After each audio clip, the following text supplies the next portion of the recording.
At 7:46 a.m. local time, August 13, 2025, the bridge crew of the USS Higgins watches the radar screen light up. A new contact appears, closing from the west. The voice on the radio is sharp in Mandarin accented English. U.S. warship, you are in Chinese waters. Leave immediately. Out on the deck, the sea is calm. Scarborough Shoal, a ring of reefs barely breaking the surface, sits just beyond the horizon. For Washington, this is international water. For Beijing, it's sovereign territory, and the People's Liberation Army Navy is here to prove it. Minutes later, Chinese warships slide into view on the starboard side. Their wakes cut sharp lines in the blue water as they match speed with the American destroyer. From the Chinese perspective, they are monitoring, warning, and driving away an intruder. From the American perspective, this is a freedom of navigation operation, a legal transit to challenge China's sweeping maritime claims. It's the first reported time in 6 years a U.S. Navy destroyer has operated inside the waters of Scarborough Shoal. And today, every radio call and every maneuver is another move in a high-stakes game where no one wants to blink first. Scarborough Shoal is little more than a scatter of rocks and coral, but its position makes it one of the most contested spots in the South China Sea. Under international law, that places it well within Manila's exclusive economic zone. But Beijing claims it as part of its 9-dash line. That covers most of the area. Since 2012, Chinese Coast Guard and Navy vessels have maintained near constant presence here, blocking Filipino fishermen and building a web of patrol routes. For the Philippines, Scarborough is a national symbol and a vital fishing ground. For China, it's a strategic forward position to control shipping lanes and project naval power deeper into Southeast Asia. The reef's location is no accident. It sits close to one of the busiest maritime highways on Earth. Every year, trillions of dollars in trade pass within striking distance. Control over Scarborough isn't just about rocks and reefs, it's about sea control, surveillance, and leverage in any future conflict. That's the stage the USS Higgins sails into, and the reason every move here carries global weight. Within hours of the encounter, Beijing's official line is broadcast through state media. The U.S. Higgins, they say, entered China's territorial waters around Huangdao without permission. Huangdao is China's name for Scarborough Shoal. The statement from the PLA Southern Theater Command is clear. Chinese naval units monitored, warned, and drove away the American destroyer to protect sovereignty and stability in the South China Sea. That language, drove away, is no accident. It's designed to show strength at home and send a warning to other nations that might challenge Beijing's claims. In Washington, the response is just as firm. A U.S. Navy spokesperson confirms that the USS Higgins was operating in the South China Sea, but rejects any idea of any illegal action or forced withdrawal. The mission, they explained, was conducted in accordance with international law, specifically the right of innocent passage under the United Nations Convention on the Law of the Sea. Freedom of navigation operations, or FONOPs, are a regular part of U.S. Navy strategy here. They're intended to challenge excessive maritime claims, not to provoke confrontation, though Beijing often treats them as exactly that. The result is a familiar pattern. Two powerful navies, each telling a different story, each refusing to back down. And without neutral footage or independent verification, the world is left with two versions of events, both loaded with political meaning. The USS Higgins, DDG-76, is an Arleigh Burke-class guided missile destroyer, the workhorse of the U.S. Navy's surface fleet. At 155 meters long and displacing over 9,000 tons, it's packed with firepower. The heart of the ship is the Aegis combat system, a radar and missile control network capable of tracking hundreds of targets at once. Its Spy-1D phased array radar scans the air and sea around it continuously, detecting threats far beyond the horizon. Below deck, the Higgins carries a vertical launch system with SM-2 surface-to-air missiles for air defense, Tomahawk cruise missiles for long-range strikes, and ESSMs for close-in protection. Add to that Harpoon anti-ship missiles, 2 Phalanx CIWS Gatling guns that can spit out around 50 rounds a second, and advanced electronic warfare suites to jam enemy sensors. This is not a vessel that's easily intimidated. On the other side, you've got the People's Liberation Army Navy's Southern Theater Command, which uses a familiar playbook in the South China Sea: shadowing, warning, and escorting, we'll call it, foreign warships. Chinese surface combatants, often Type 052D destroyers or Type 054A frigates, are well armed with HHQ-9 surface-to-air missiles, YJ-18 anti-ship missiles, and their own phased array radars. The goal is to get close enough to signal resolve, sometimes within a few hundred meters, without crossing the line into open confrontation. In these encounters, tactics matter as much as firepower. The U.S. Navy trains for freedom of navigation transits to be deliberate but non-provocative. Steady speed, steady course, minimal radio chatter, and no visible preparations for combat.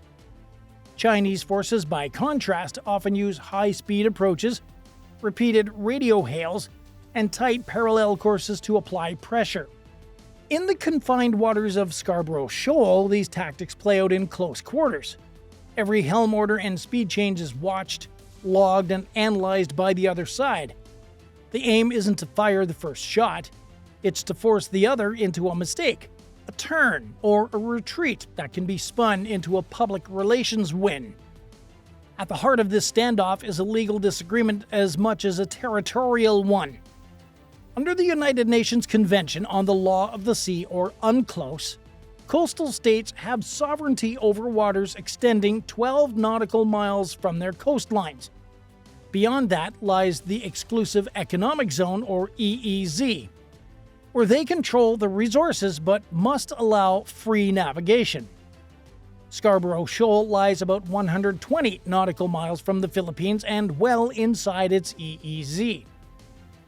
In 2016, the Permanent Court of Arbitration in The Hague ruled that China's sweeping 9-line claim, which covers most of the South China Sea, including Scarborough, has no legal basis. The tribunal concluded that the shoal is not capable of sustaining human habitation, meaning it cannot generate its own EEZ. The United States is not party to UNCLOS, but it treats the convention's navigation rules as binding customary law. U.S. freedom of navigation operations are designed to challenge what it considers excessive maritime claims, like China's assertion of sovereignty over Scarborough's surrounding waters. China rejects the 2016 ruling outright and enforces its claims through constant patrols, exclusion of foreign fishing vessels, and rapid naval deployments when other states or their warships enter the area. For Beijing, the Higgins presence was a direct challenge to that control. For Washington, it was a lawful transit through international waters. The clash is less about who owns the reef and more about who sets the rules for one of the world's busiest maritime regions.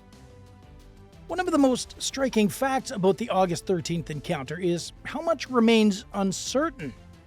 China's official statement claims that the USS Higgins was driven away from Scarborough Shoal after repeated warnings. But the PLA Navy has not released video, photographs, or detailed tracking data to prove it. On the U.S. side, officials confirm the destroyer's presence in the area, but flatly rejects any suggestion that it altered course due to Chinese actions. They describe the transit as pre-planned and completed exactly as intended. Again, no imagery or independent logs have been released to the public. The absence of hard evidence is not unusual. Close encounters at sea are often recorded by both sides, but those recordings are rarely shared unless they serve a strategic narrative. In this case, each government's version supports its political goals. China wants to portray itself as firmly defending sovereignty, and the United States wants to show that it can operate freely in contested waters.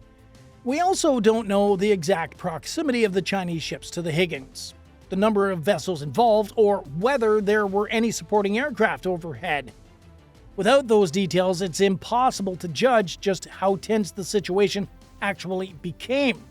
What is clear is that both sides stuck to their scripts.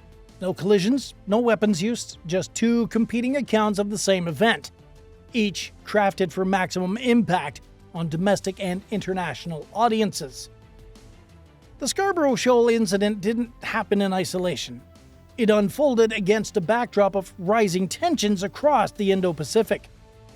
In the weeks leading up to August 13th, the South China Sea has been buzzing with activity. Chinese naval and Coast Guard vessels were conducting near-daily patrols, not just at Scarborough, but across the Spratly and Paracel Islands. Overhead, PLA Air Force sorties regularly crossed into air defense identification zones claimed by Taiwan and the Philippines.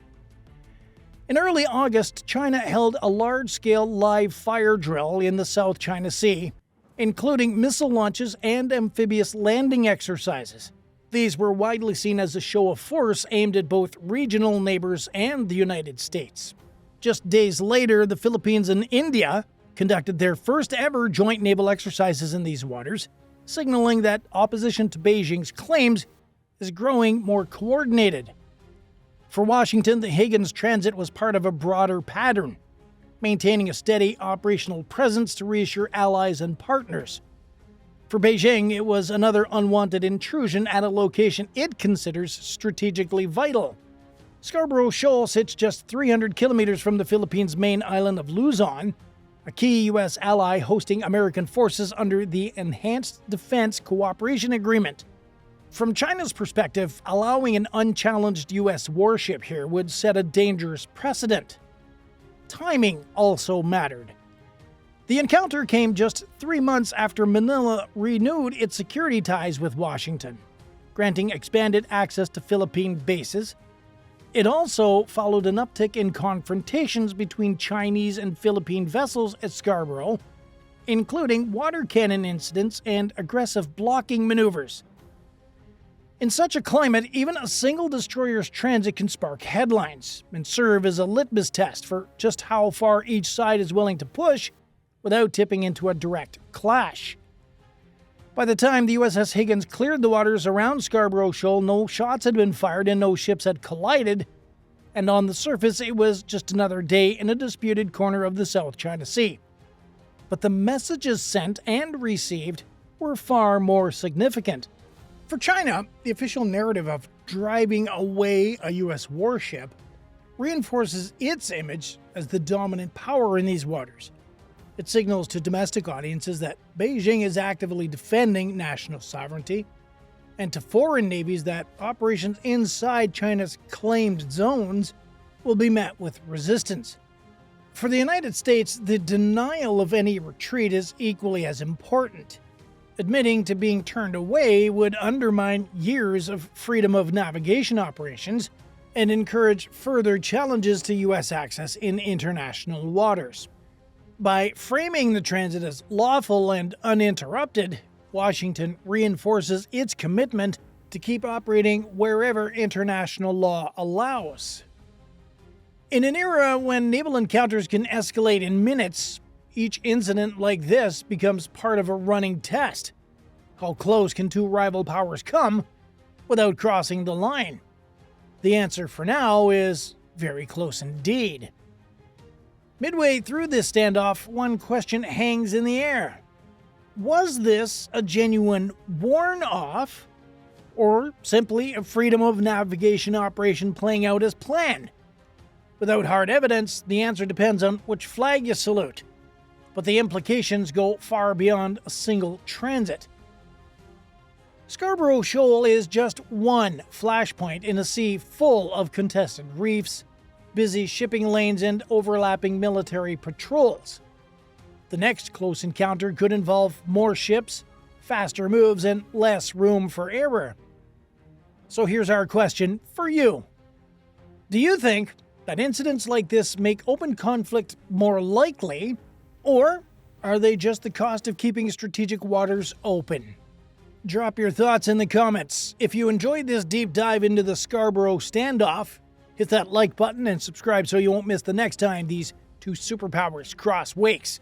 And hey, if you want to go a step further and support this channel directly, join the fleet. You get loyalty badges, priority responses, and help us bring more true maritime stories to the surface. Click join on our channel page and get on board. Because out here in the world's most contested waters, it's not about who blinks first. It's about making sure you're still in the game when the other guy does. Fair winds and following seas. See you in the next one.